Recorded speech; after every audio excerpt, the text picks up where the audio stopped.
Step into the velvet darkness of a story well told, where the shadows are deep and the emotions are even deeper than before. We bring you the smooth, cinematic narratives that explore the quiet and beautiful mysteries of the soul. Click subscribe now and lose yourself in our shadows. The call came at 10 past midnight on a Tuesday in February. I know the exact time because I'd been awake already, sitting at the kitchen table with a cold cup of tea and a crossword I couldn't focus on. The winter had been hard that year, the kind of February that settles into your bones and makes you feel every one of your 64 years. When my phone lit up with the name of Street, Joseph's General, I already knew something was wrong. Hospitals don't call in the middle of the night to tell you everything is fine. Mr. Calloway, this is the nurse's station at Street Joseph's. Your daughter Claire was brought in by ambulance about an hour ago. She's in surgery right now. We'd ask that you come as soon as you can. I asked what happened. The woman on the other end was careful, measured in a way that I'd learned to recognize in my 31 years as a high school principal, the voice of someone choosing words deliberately, leaving certain things unsaid. She told me there had been an accident at home. She told me my daughter was stable but serious. She told me the doctor would explain everything when I arrived. I was in my truck and on the highway before I'd finished buttoning my coat. The drive from Perry Sound to Barrie is just under 2 hours on a clear night. That night the roads were iced and the wind was pushing snow sideways across the 400. I drove with both hands gripping the wheel and my mind somewhere I couldn't control. My daughter had called me 4 days earlier. She'd sounded tired, which wasn't unusual lately. She always sounded tired. Had for almost a year now. I'd told myself it was the stress of raising 2 young kids, of running a household while my son-in-law worked his long hours. I'd told myself she was just adjusting to things. I'd told myself a lot of comfortable lies, and I'd been grateful for every single one of them. The hospital parking lot was half empty, and orange, under the security lights. I found the emergency entrance and pushed through the doors into that particular kind of silence that hospitals have late at night, that antiseptic quiet that sits on you like weight. I told the woman at the desk my daughter's name. She made a call, typed something, and pointed me toward the elevators.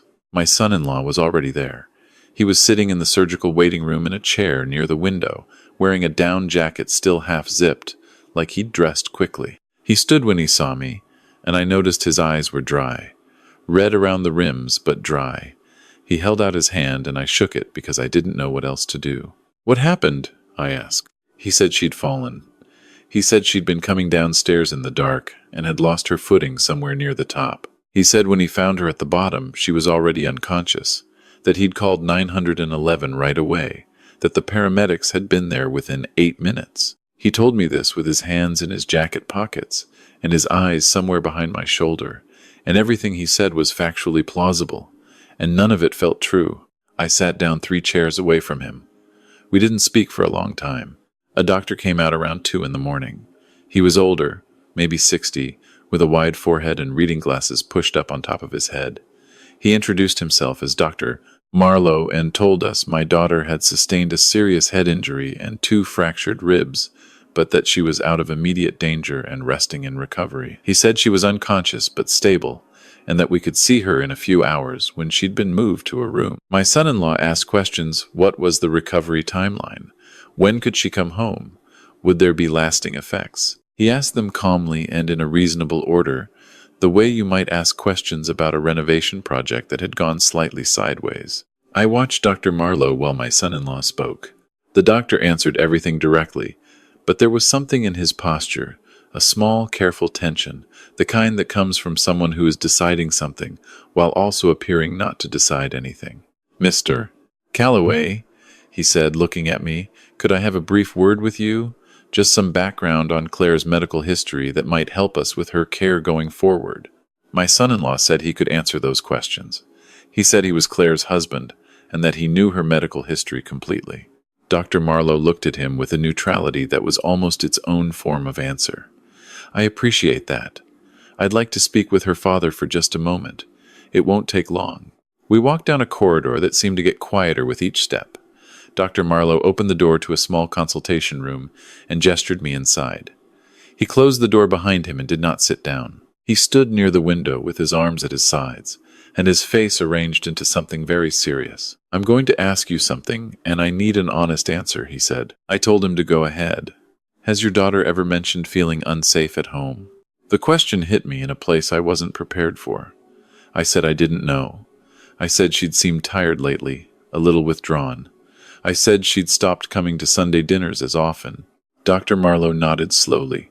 He reached into the inside pocket of his white coat and pulled out a plain brown envelope. It was sealed. He held it toward me with a steadiness that told me he'd thought about this moment for a while before it happened. "This contains copies of documentation I've pulled together over the past several weeks," he said quietly. "Prescription records, dosage histories, lab work from Claire's previous hospital visits. I need you to understand something. I am stepping well outside what I'm supposed to do right now. I could lose my license for handing you this. But Claire has been in this hospital 3 times in the past 7 months, and this fall tonight makes 4, and I cannot look the other way any longer." I took the envelope. My hands were steady in a way that surprised me. "Is my daughter in danger?" "She has been in danger," he said. "I believe tonight was not an accident." He paused. "Your son-in-law took out a life insurance policy on your daughter 14 months ago. I only know this because a colleague in our administrative department flagged an unusual inquiry about hospital billing that led to some of our staff reviewing her file. The policy is substantial. I don't know how much, but substantial." I asked him what was in the prescription records. Anti-anxiety medication prescribed at 1 dose by her family physician. But her blood work on all 4 visits shows significantly higher levels than that dosage would produce. Someone has been supplementing what she's been taking, possibly adding to her food or her drinks. The higher dosages over time cause dizziness, confusion, impaired coordination. They cause people to fall. I stood there in that small room and felt the floor tilt beneath me. "Where are my grandchildren right now?" I asked. "At home, I would assume." "With who?" Dr. Marlowe shook his head. He didn't know. He told me again to be careful with the envelope, to open it somewhere private, to not let my son-in-law see it. He told me to take my grandchildren and go somewhere my son-in-law wouldn't know to look. He said he'd already spoken to a lawyer friend and that the police would need to be involved, but that he wanted the children safe first. He left the room before I did. I stood there alone for a moment with the envelope in my hands, and 7 months of Sunday dinners my daughter hadn't come to suddenly making a different kind of sense. I walked back to the waiting room and sat down. My son-in-law was on his phone. I told him I needed to use the washroom and walked down the hall, found the family washroom at the end, locked the door behind me, and opened the envelope standing at the sink. The first page was a table of lab results. Claire's name, 4 dates over 7 months. A column marked benzodiazepine serum level with values that increased each visit, none of them matching a therapeutic dose. There was a printed note from Dr. Marlowe in his handwriting, precise and small. Prescribed dose at 0, 5 milligrams daily. Serum levels consistent with 3-4 milligrams daily on all 4 presentations. Source of additional medication not identified. The second document was a list of prescriptions filled under my son-in-law's name at 4 different pharmacies in 3 different cities. Barry, Aurelia, Midland, the same medication, refilled repeatedly over 18 months, quantities that far exceeded any legitimate personal use. The third page was a printout from a legal services inquiry, clearly photocopied from a screen. It showed an insurance policy number, a policyholder name my daughter's, and an annual premium. At the bottom, handwritten in the margin, policy value confirmed by admin contact, $2, 3M, issued 14 months ago. I sat down on the lid of the toilet because my legs weren't reliable anymore. I read the rest of the documents with my elbows on my knees. There were pharmacy intake forms with forged signatures that I recognized were not my daughter's handwriting. There was a note from Dr. Marlowe explaining that her regular family physician, a GP in Innisfil who'd been seeing Claire for 6 years, had called Street Joseph's the month before to express concern about discrepancies in her medication refill history. Someone had been calling the pharmacy using her file number and requesting refills she hadn't authorized. I put everything back in the envelope and stood at the sink and ran cold water over my wrists and looked at myself in the mirror. I looked old. I looked frightened. I looked like a man who had spent 31 years teaching other people's children how to navigate the world and had somehow failed to protect his own. I put the envelope inside my coat. I needed to know where Sophie and Ben were. I walked back to the waiting room. My son-in-law looked up from his phone when I sat down. I told him I was going to try to get a few hours of rest and asked whether the kids were home. He said his brother was watching them. He said he'd called his brother right away and that they were both asleep, that they didn't need to be disturbed. I asked him his brother's name. He told me it was Gary, that he lived in Angus. I said I'd never met Gary. My son-in-law said Gary mostly kept to himself, that family events weren't really his thing. In 7 years, I had never once heard my son-in-law mention a brother named Gary. I went to the hallway and called my sister in Nova Scotia. It was almost 3 a.m. She answered on the second ring because that is the kind of person my sister has always been. I told her I needed her to drive. I told her I knew how far it was and I knew what the highways were like in February, and I didn't care. I told her I needed someone I trusted completely and that I needed them here. She asked me what was happening. I said I would explain everything, but I needed her to come first. She said she'd be there by noon. I went back to the waiting room and sat with my son-in-law until 5 a.m. when a nurse came to tell us Claire had been moved to a room on the 3rd floor and we could see her. She was pale and small against the hospital pillow, her head wrapped, both eyes closed. My son-in-law sat beside the bed and held her hand. I stood at the foot and watched him do it, and thought about the prescriptions filled in 3 different cities. At 7 o'clock, I told my son-in-law I was going to drive to the house and check on the children. He looked at me. Something passed through his expression, not quite alarm, not quite suspicion. Something between those things that came and went quickly. He said Gary had it covered, that the kids were fine. I said I wanted to see them myself. He said there was no need to make the drive. I said I was making it anyway. He held my eyes for a moment, then looked away. Claire's keys are in my jacket pocket, he said. In case Gary doesn't answer right away. He's not great about the door. He handed me the keys without looking up. Tell the kids their mom's going to be okay.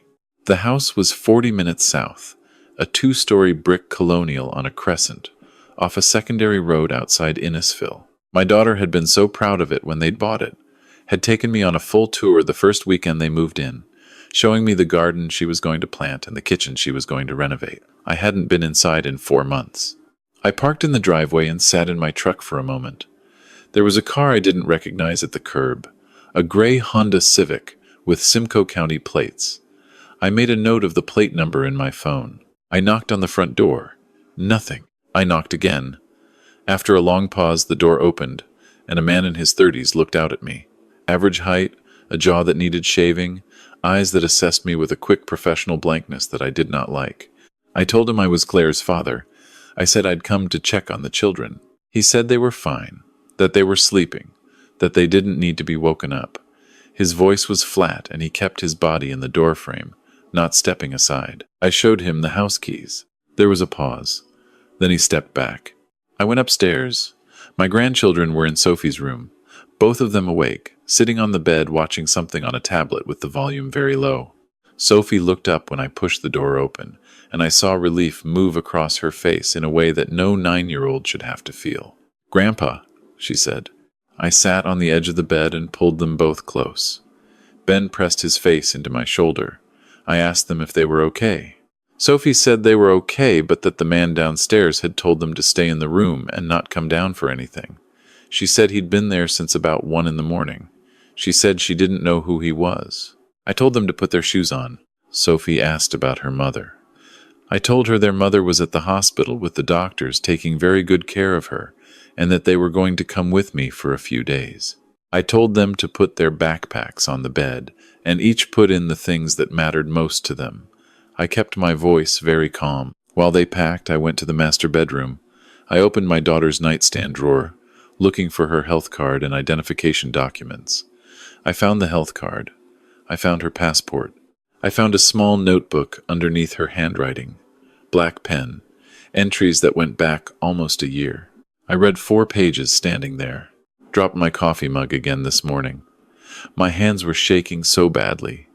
Trevor says I need to drink less coffee, that I'm too anxious. Maybe he's right. Fell asleep at the kitchen table again after dinner. Trevor says I've been doing that a lot.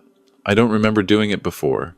I told Trevor I want to see Dr. Hazel again, but he says she's not the right doctor for what I'm dealing with, that the medication she prescribed isn't strong enough and he knows someone better. I don't know. I just feel so foggy all the time. Sophie asked me today why I'm always tired. I didn't know what to tell her. I'm starting to wonder if something is really wrong with me. I put the notebook in my coat pocket with the envelope. When I came back to Sophie's room, they were ready, backpacks on, standing by the door. Ben was holding a stuffed moose he'd had since he was 3.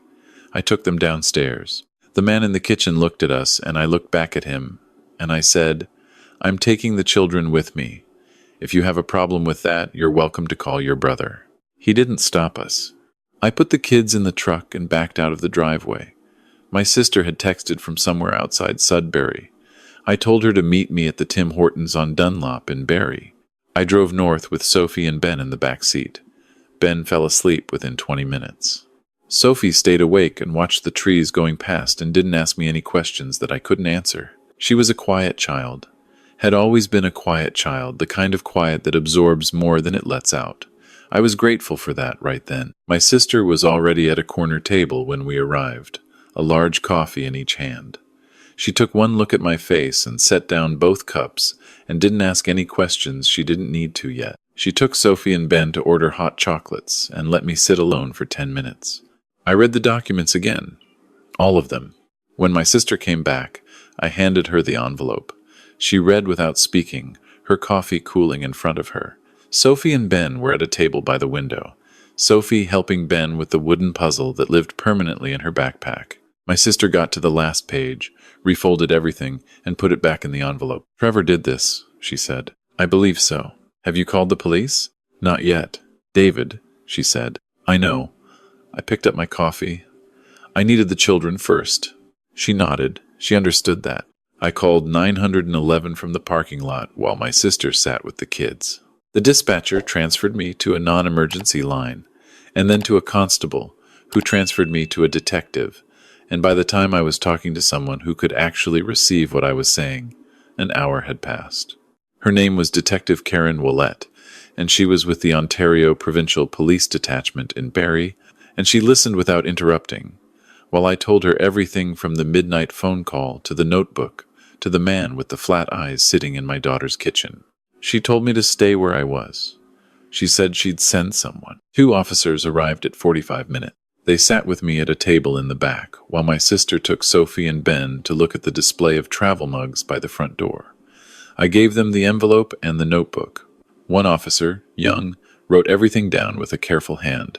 The other, older, read the documents the way Dr. Marlowe must have read them slowly, coming to conclusions behind still eyes. "The insurance policy," the older one said. $2.3 million. "That's what the documents show. And you've had no prior concerns about your son-in-law? Nothing before the last 7 months?" I thought about that. I thought about the Trevor I'd met 6 years before Claire married him.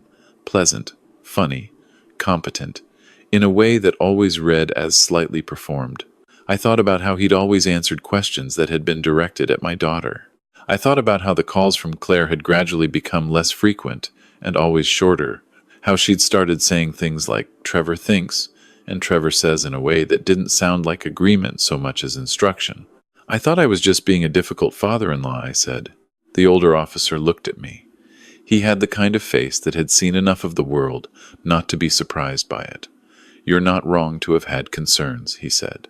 "Even if you couldn't name what they were." They told me they'd bring Trevor in for questioning. They said they'd station an officer at the hospital. They told me to take the children somewhere they'd be safe, somewhere out of the area if I could manage it, and to avoid any contact with my son-in-law. My sister had a friend in Bracebridge with an empty cottage.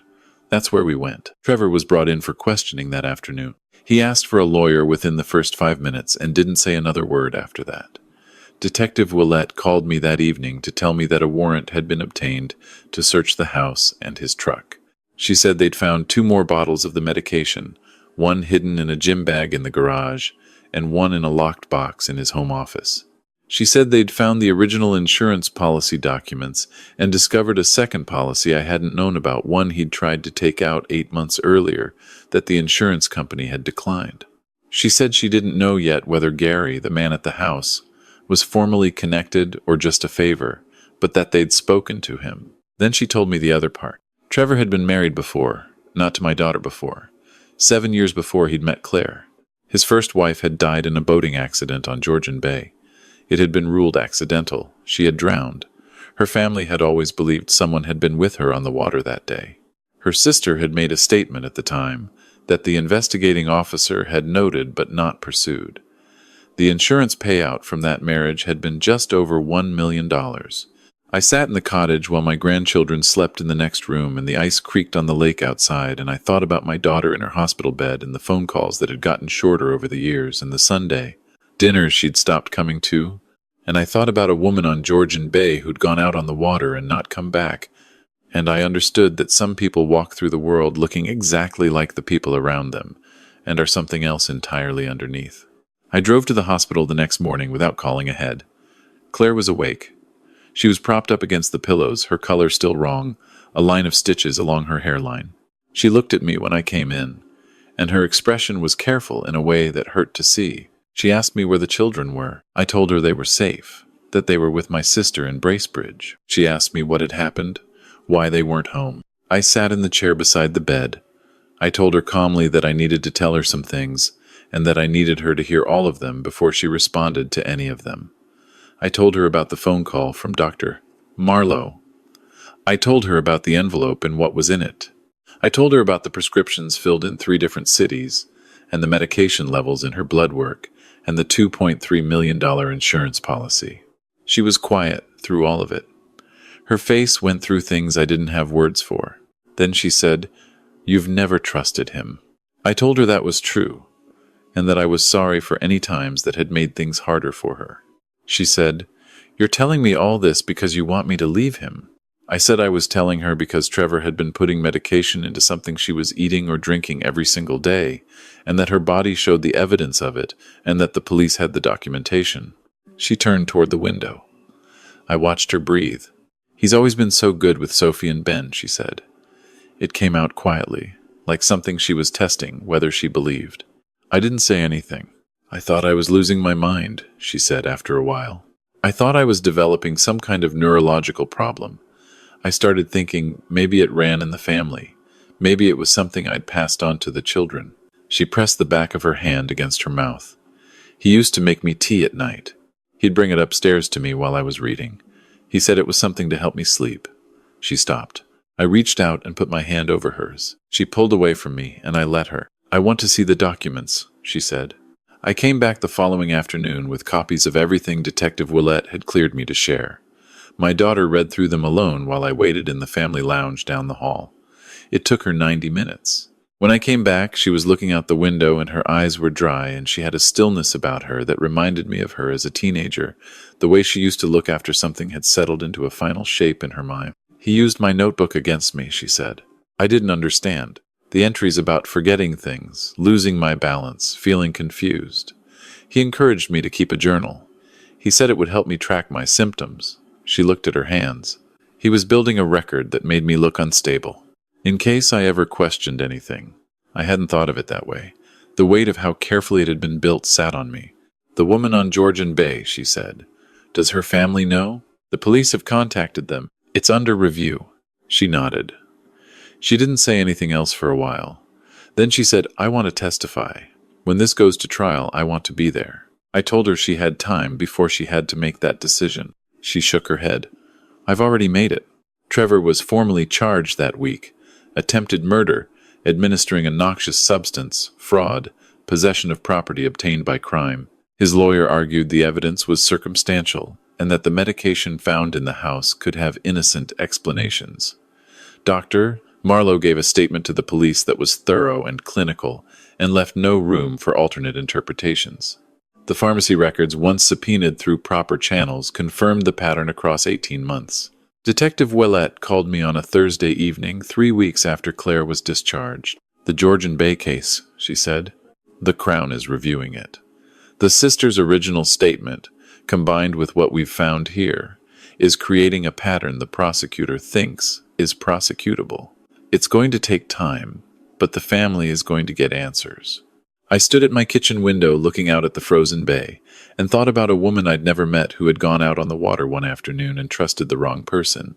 And I thought about how Trevor had walked away from that and looked for someone else and started again. And I thought about how many years he had been practicing whatever it was he practiced. Claire came home to a new apartment in Innisfil, a ground floor unit in a building with good lighting and a super she'd already spoken to. It was modest and clean and entirely hers. She spent 3 weeks painting the living room, a shade of green she'd wanted since she was 22. Sophie helped her move furniture. Ben supervised from the couch. I drove up on a Saturday in April.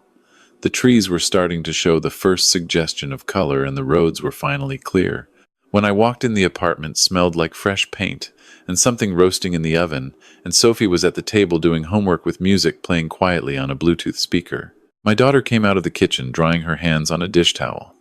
She looked different than she had even 6 weeks before. It was hard to name exactly. Her eyes were cleaner somehow, like something that had been sitting in front of them had finally been moved. She asked me to stay for dinner. I did. After the kids were in bed, she poured 2 cups of tea, and we sat at the kitchen table the way we used to sit when she was in high school, the house quiet and the night pressing up against the windows. She asked me when I'd first known something was wrong, not with Trevor in the hospital before.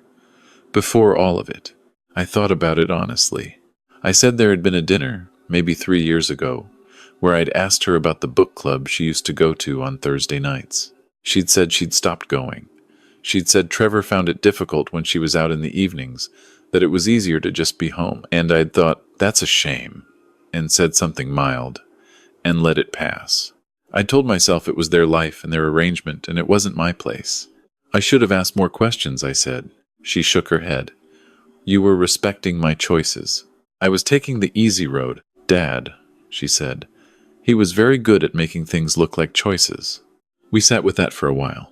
She said she'd started going to a support group, women who'd been through versions of the same thing. She said the common thread was the fog, the way every woman described feeling like she was living inside, something that was making it harder to think clearly, and always being told by the person causing it that the fog was her own fault. There was one woman, my daughter said, whose husband had been putting something in her morning vitamins for almost 2 years. She thought she had early onset dementia. Her entire family was preparing for a diagnosis. And she said the worst part wasn't what he'd done to her body. The worst part was that she'd started to believe she was the problem. She'd started to apologize to him for being difficult. I looked at my daughter. I did that too, she said.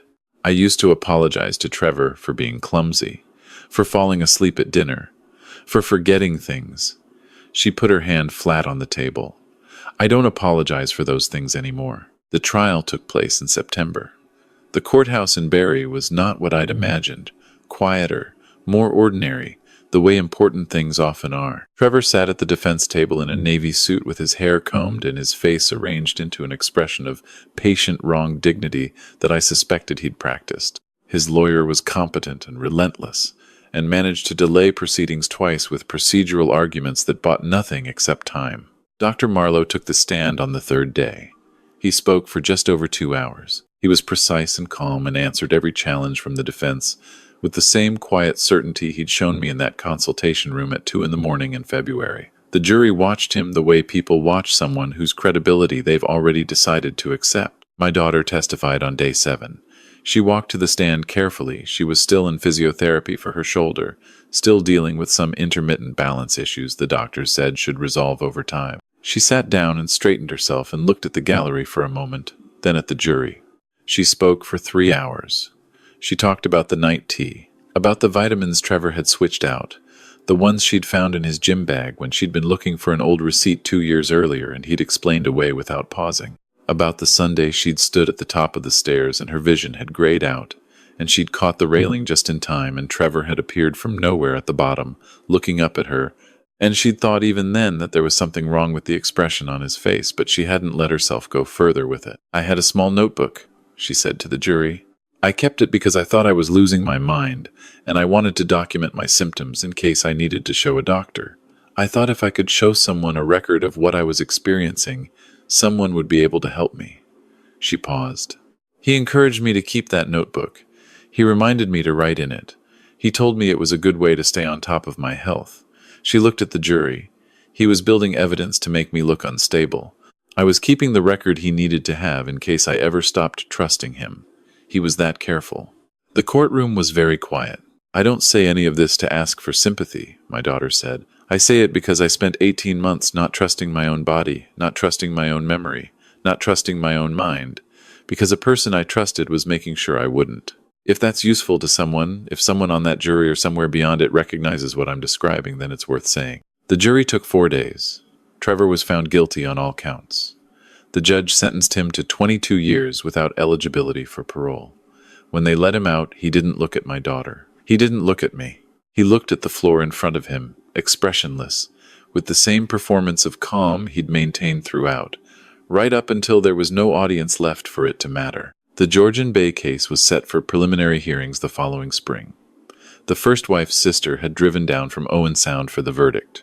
I met her in the lobby afterward, a woman in her mid-50s with her sister's eyes, and we stood together for a moment without finding the right words, and eventually just nodded at each other in the way people nod when the words are too large. 6 months after sentencing, I drove to Innisfil on a Sunday in March. The day was that particular Canadian March day where winter hasn't finished but something warmer has started to push through it. The snow retreating from the edges of driveways, the sky almost believing it could be blue again. My daughter was in the kitchen when I arrived. Ben was on the floor drawing dinosaurs with tremendous enthusiasm and no technical accuracy. Sophie was at the table working on something for school, headphones around her neck.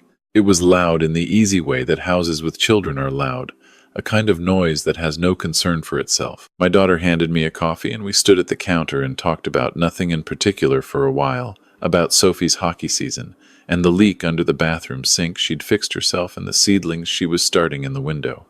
She looked healthy, not performing health, actually healthy, her face fuller, her movements easy, her eyes present in a way I hadn't seen in a long time. I got offered something, she said.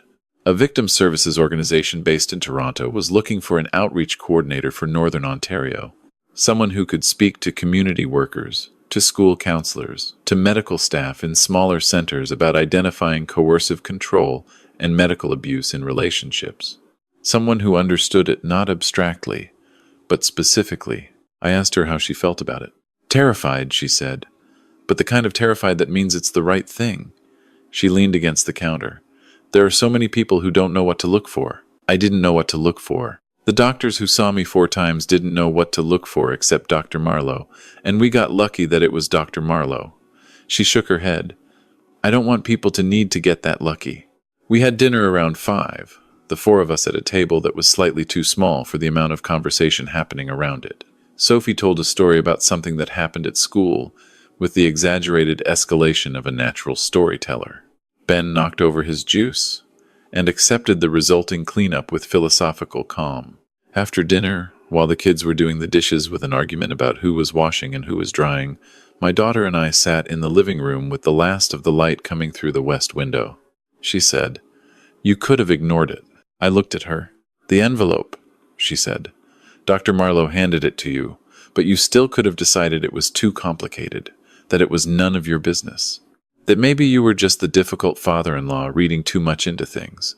She watched me. A lot of people would have. I thought about standing in that hospital bathroom with my hands shaking, looking at documents I only half understood, knowing that the reasonable thing to do was set them aside and let the people whose job it was handle it. I thought about how reasonable that option had seemed. I thought about how easy it would have been to walk back to the waiting room and sit down and tell myself someone else would figure it out. "You weren't just protecting me," she said. "You were protecting Sophie and Ben. And that woman on Georgian Bay's family, you were part of what got them answers too." She paused. "You did something that scared you because it needed to be done. That's the whole of it." I didn't say anything. I've never been good at receiving things. "I know we lost years," she said. "I know there were dinners I didn't come to, and phone calls I cut short, and things I said that I'm not proud of. He put a lot of work into making you and me smaller to each other." She looked at me steadily. "But we're not smaller now." Outside, the streetlights came on. Sophie appeared in the doorway to tell us there was ice cream if we wanted it, and her tone made clear she felt this was information we'd been inexcusably slow to seek.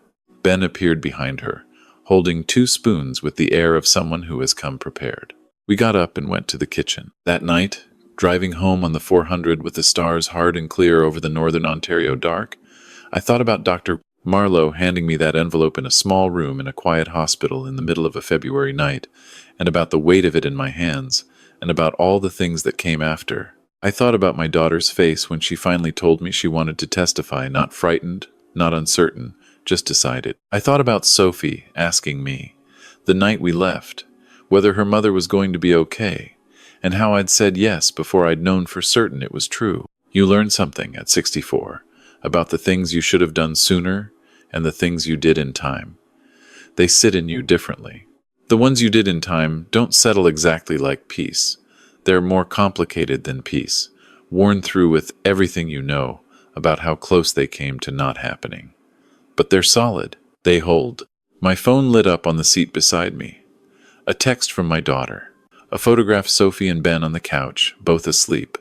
Ben still holding his dinosaur. Sophie's book open face down on her chest. Below it, "They're good. We're good. Drive safe." I looked at that photograph for a long time at a red light outside Barrie. Then I drove home through the dark and the cold, under the kind of sky that only happens in Canada in March, where winter is finally starting to release its grip on things, and the air has the first faint suggestion of something coming back to life.